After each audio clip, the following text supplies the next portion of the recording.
Hey guys, James from Coinstar. I am here with Thomas from NAD, Yes. coming all the way from Silicon Valley, right? Yes. And these guys are in the power industry, and we're big fans of the power industry. So obviously there's Power Ledger, Electrify Asia, WePower. There's all kinds of people in this space. So I'm super interested to hear what Thomas is working on. I haven't even talked to him much before this, so I'm going to be asking newbie questions, and he's going to guide us through what they do and what they're doing this year.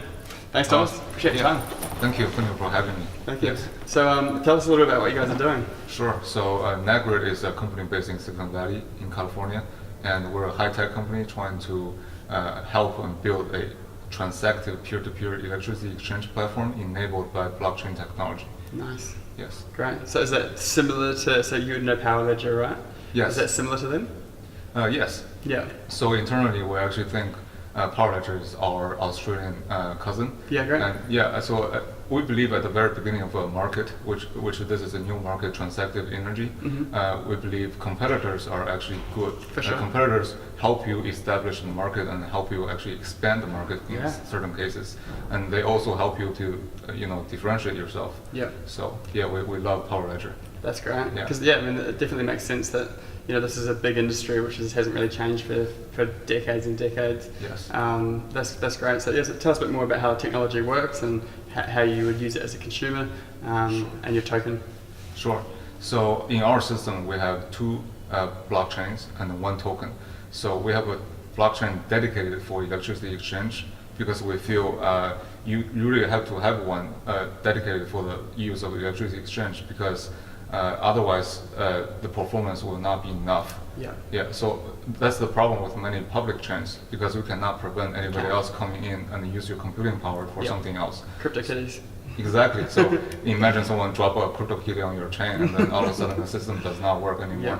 So we have a consortium chain dedicated for the use of electricity exchange that enables the entire platform. Yeah. And then on top of that, we have an advanced service called selective sourcing.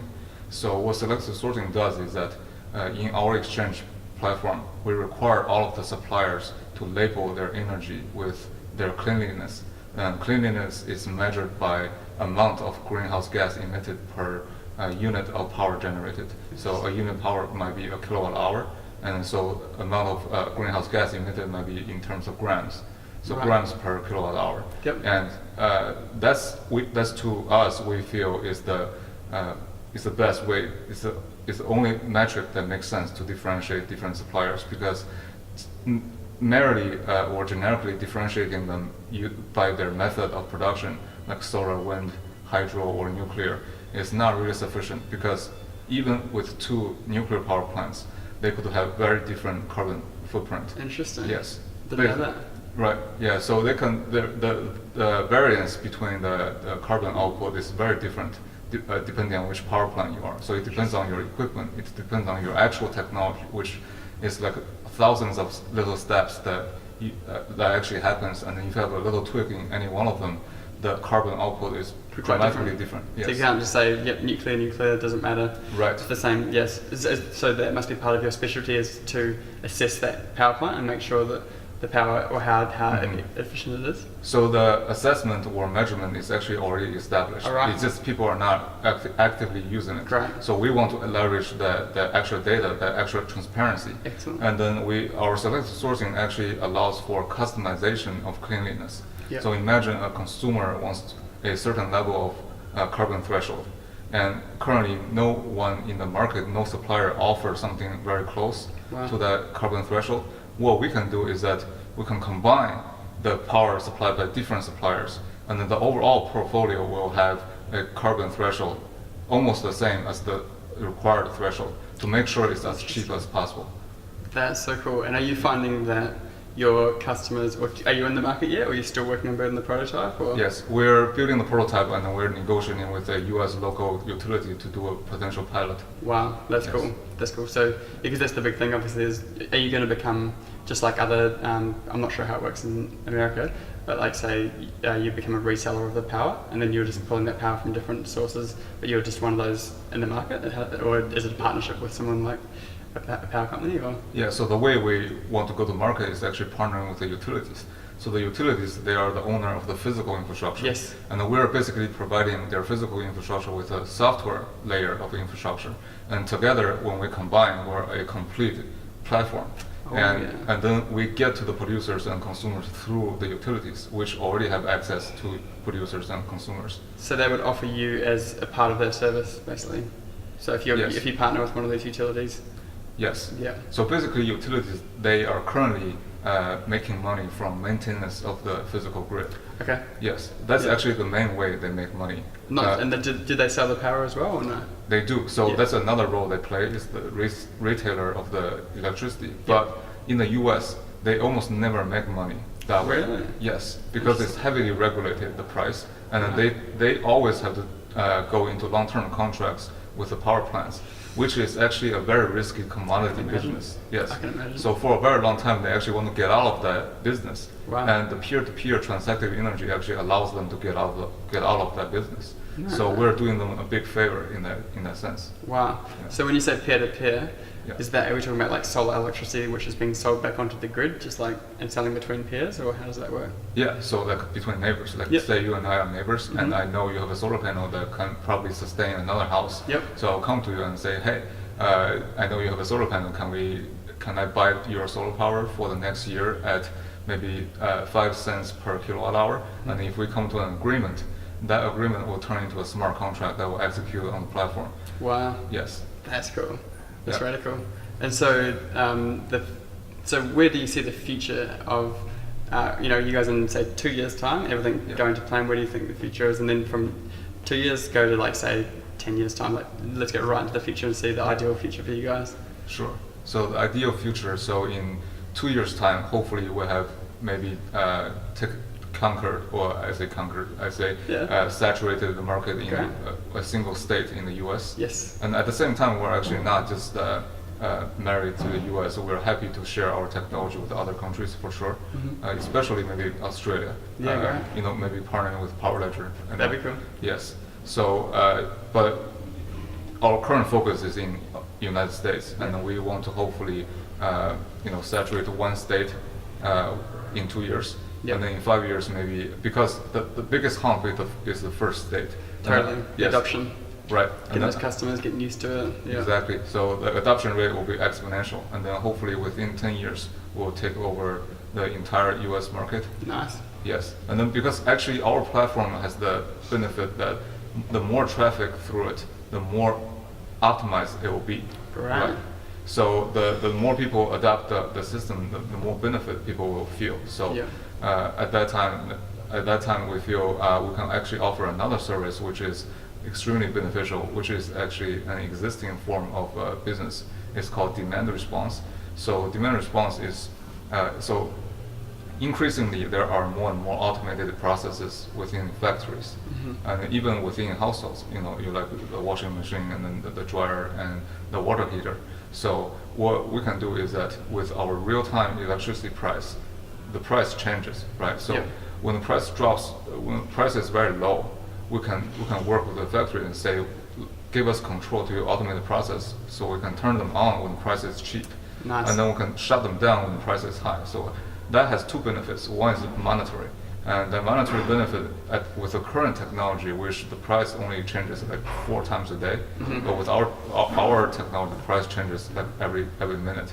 Yeah. So even with the current setup, the monetary saving is in billions of dollars. Really? Yes. And then another good thing with demand response is that the price basically resembles demand. Yeah. So when the demand is too high on the grid, it's actually very harmful to the grid. Yeah. So what we're essentially doing with demand response is that we're smoothing out the demand. So That's cool. when the demand is high, we shut it off and then turn it on when the demand is low. So we're introducing less stress on the grid, so lowering the maintenance cost as well. No, your technology team must be super smart to be able to be working on building all that stuff.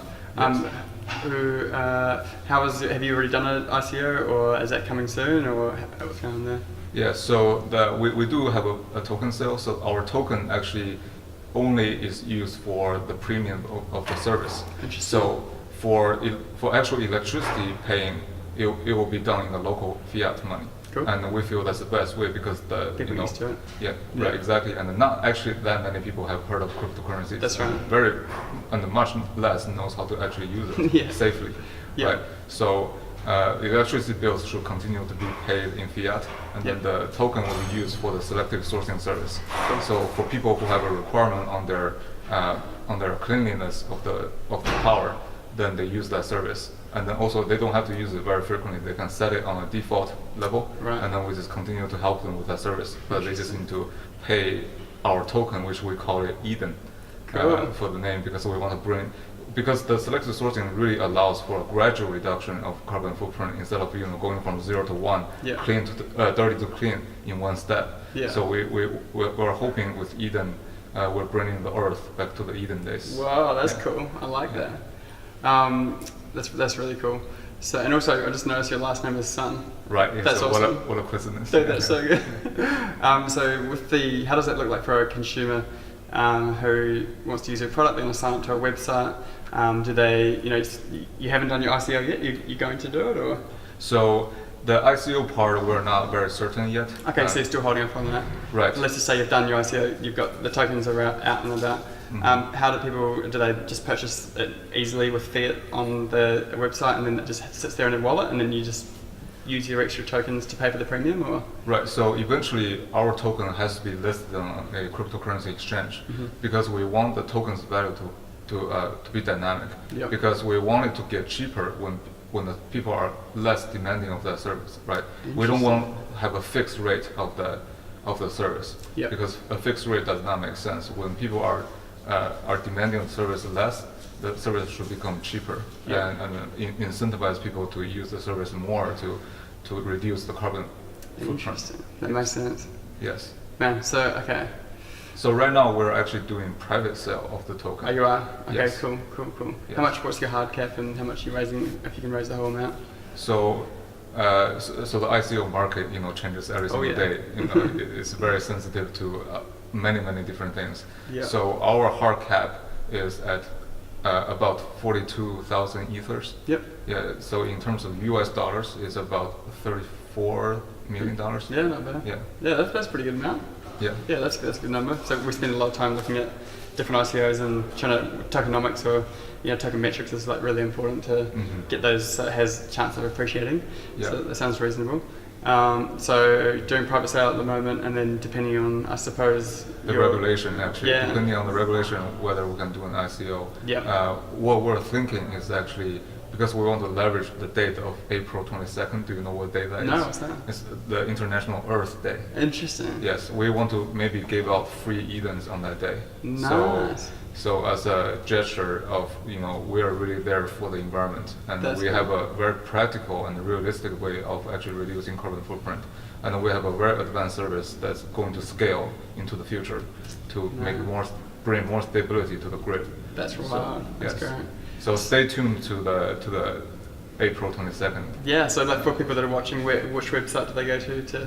So go to netgrid.com. Netgrid.com? Yes. So basically the name of the company, NAD grid.com. GRID.com. Easy. That's So the inspiration for NAD actually is the chemical that's responsible for, it's one of the major electron carriers in photosynthesis. Interesting. Yeah, I didn't know NAD, that. yeah. So NAD, good. That makes sense. I like it. And it's going to be the Eden token though, right?